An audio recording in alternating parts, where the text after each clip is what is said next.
Tere! Oled jõudnud kanalile Eduardi autovideod, Eduard minu nimi ja täna on meil võimalus tutvuda ja mängida natukene ühe Porschega. Täpsemalt on see Porsche Cayenne mudeli indeksiga 92A. Ja see on suhteliselt huvitav Cayenne, sellepärast et tema on meil ühe üsna ebatraditsioonilise mootoriga, Porsche mõistes. Nimelt istub siin all Volkswagen Audi Grupi riiulitest tuntud 3-liitrine diisel, millel on võimsust 180 kilovatti. On olemas kusjuures ka 4.2 diisliga versioon, mis on täpselt samamoodi Audi Volkswageni ridadest ning suured rammusad ägedad bensiinimootorid on Porsche enda tehtud, näiteks 4,8 liitrine, millega olen ka sõitnud ja on kahtlemata vahva aparaat. See siin aga on natukene teistmoodi Porsche ja ma pidin selle autoga natuke aega ringi sõitma, et sellest nii-öelda aru saada, et mis loom see selline õigupoolest on ja ilma pikema jututa lähme kolime sinna salongi ja lähme sõidame ja vaatame, mis tunde see masin tekitab ja kelle jaoks on see auto üleüldse tehtud. Nii, ja lähme nüüd sõidame selle Porschega. Esimesed asjad esimesena, kus me oleme? Me oleme ühes väga kenas ja maitsekas autos salongis. Tõepoolest, salong ei ole mitte mingi liialdus, see on salong. Ja auto käivitamiseks tuleb meil kasutada sellist naljakat võtit, mis on nagu sükene väikene auto. Ja see võti tuleb vasaku käega panna siis süütelukku ja voilà, kolmene diisel ärkas ellu. Niisiis, kolmene diisel ja Porsche, tundub justkui nagu natukene vale, aga vaatame, kuidas see siis päriselt sõidab. Mis on nagu üllatavalt meeldiv, on see käigukang siin keskel, mis käib sükse tugeva jõulise liigutusega ja kang on väga konkreetne. Ja ei ole sellel kangil sükest Volkswageni nalja, et pluss-miinus oleks endast paremale, vaid pluss-miinus on hoopistükkis enda poole. Jällegi Porschede traditsiooniline asetus. Samamoodi, õige Porsche peaks üldse manuaal olema, aga me ei ole enam selles maailmas. Teine on see näidikute paneel. Suurelt keskel istub kõige tähtsam näidik ja see on loomulikult tahomeeter, mis näitab natukene uskumatud numbreid, sest et kõige viimasem number punasega on märgitud mulle siin 6000 pööret ja 6000 pööret ei tule sellest diislist paludes ka mitte välja. Ja diisel ja Porsche, on see õige või mitte? Tead, ma olen selle masinaga täna juba päris mitu tundi sõitnud ja tegelikult ma ütlen, et see kolmene diisel sobib siia. Ja kui sa tahad Porschet, mis pakub sulle meeletuid kiiruselamusi, siis loomulikult on sinu valik V8 turbo, aga kui sa tahad lihtsalt, et see sõit oleks süke Porschelikult täpne, konkreetne, sportliku alatooniga, aga samal ajal ei taha nagu ämbriga autole järgi joosta, siis kolmene diisel on täiesti okei valik. Kohaltvõtu hetkel, ütlen ausalt, natukene häirib mind see diisli urin kuni selle hetkeni, kuni tal tekib normaalne väändemoment. Nii kui ta jõu järgi võtab, on tegelikult väga okei sõita.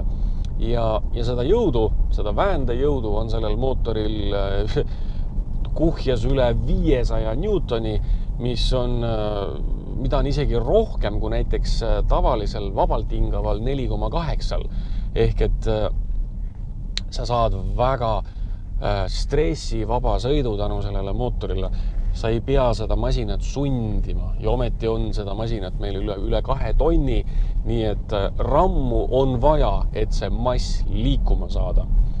Mis puudutab auto üldiseid omadusi, siis ausalt öeldes on üsna raske millegi üle viriseda. Võib-olla kõige rohkem nagu jääb silma või pigem selga vedrustus. Vedrustus on küll väga meeldivalt täpne ja konkreetne, sest nii suur ja kõrge masin panna nii täpselt sõitma, et ta ei valgu, et ta ei kaldu, ei uju.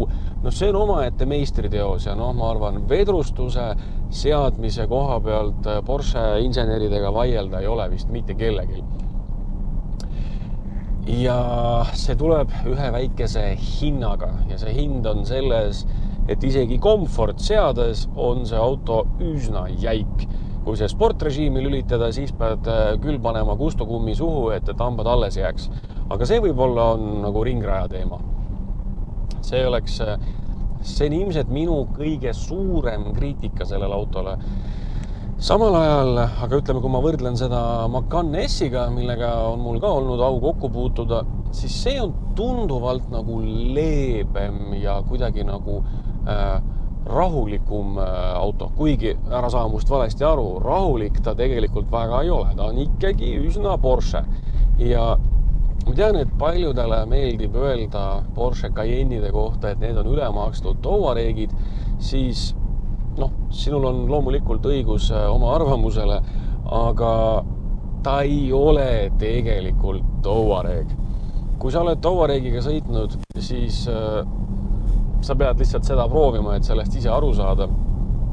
Aga miks ta ei ole, ongi see, et jah, tõepoolest Porsche võttis küll Volkswagenilt platvormi, mille peale nad ehitasid oma auto. Neil on oma salong, neil on oma vedrustus, neil on oma disain ja disain kusjuures on väga-väga nagu nutikalt lahendatud. Ta on nagu justkui lihtne, aga samas elegantne, ta on niisugune natukene võib-olla isegi konservatiivne, aga see ongi Porsche disainikeel ja samal ajal ilma mingite meeletute stangedeta ja liistudeta on see auto ikkagi linnapildis alati väljapaistev. See on lihtsalt Porsche eripära. Samamoodi kõik see rooli tunnetus ja asi, Volkswagen ei ole nii konkreetne, kui see masin on. Ja see teebki tast Porsche. Et ainuüksi see salong on juba selline meistriteos, et kukub pikali lihtsalt. Mis puudutab, ütleme, seda numbrite poolt ja ma ei mõtle nüüd 0-100 numbreid, ma mõtlen selles mõttes numbreid, et kui me võtame selle auto, selle sama Porsche ja paneme ta nüüd nii-öelda Exceli tabelisse kõikide oma loogiliste konkurentidega, sama touareeg näiteks, võtame siia Q7, võib-olla mõned masinad veel, ma ei tea, X5 võib-olla, ja hakkame neid kõiki nagu omavahel võrdlema, siis tegelikult on natukene nagu raske aru saada, miks peaks Porsche eest maksma nagu nii palju rohkem kui võib-olla mõne, nagu ütleme, vägagi võrreldava auto eest. Aga siin see raha kulubki sellele erilisusele, sellele Porsche faktorile. Ja see Porsche faktor on see midagi sellist salapärast, mida on natukene isegi keeruline, ütleme, paberile panna. See on see üldine feeling, kuidas see auto tehtud on ja kuidas siin pööratakse tähelepanu mõningatele pisiasjadele, kuidas kõik see klahvid on seatud, kui meeldiva klikiga nad käivad, kuidas on kõik õmblused armatuuri peale tehtud, sest armatuur on veel mingisuguse nahaga kaetud ja see on kõik niisugune nagu kvaliteedi ja niisugune nagu preemiumi nagu hoiak ja näitamine. Ja lõppkokkuvõttes auto on siiski transpordivahend ja sa punktist A punkti B, aga kui me räägime Porschedest, siis me ei räägi tegelikult transpordist, me räägime sellest heast tundest, sellest mõnusast olemisest, mis siin sees on. Ja ma kujutan ette, et see masin võiks olla väga-väga nauditav pikkadel, kiiretel teedel. Ütleme näiteks, esimese asjana muidugi Saksa autobaan, sest et ei ole just palju maasturtüüpi masinaid, mis väga suurtel kiirustel ennast tegelikult kindlalt tunnevad. Ja see masin kohe kindlasti teeb seda. Nüüd ma jõudsin ühele väiksele maanteelõigule ja ma juba hakkan aru saama, kuidas see jäik vedrustus tegelikult hakkab väga meeldivalt tööle. Just kui kaovad ära löökaugud, aga lihtsalt tee kõikumised ta neelab kuidagi väga-väga mõnusalt alla. Ütlen täiesti lihtsalt ja kokkuvõtvalt, et tegemist on tegelikult üsna meeldiva ja kvaliteetse autoga. Ja see on auto inimesele, kes tahab midagi sellist, mida me kõik tahame, aga lihtsalt natuke paremat. Ja täpselt seda see Porsche on, et tas on kõik see, mis on igas teiseski autos, aga see on lihtsalt kõik natuke parem.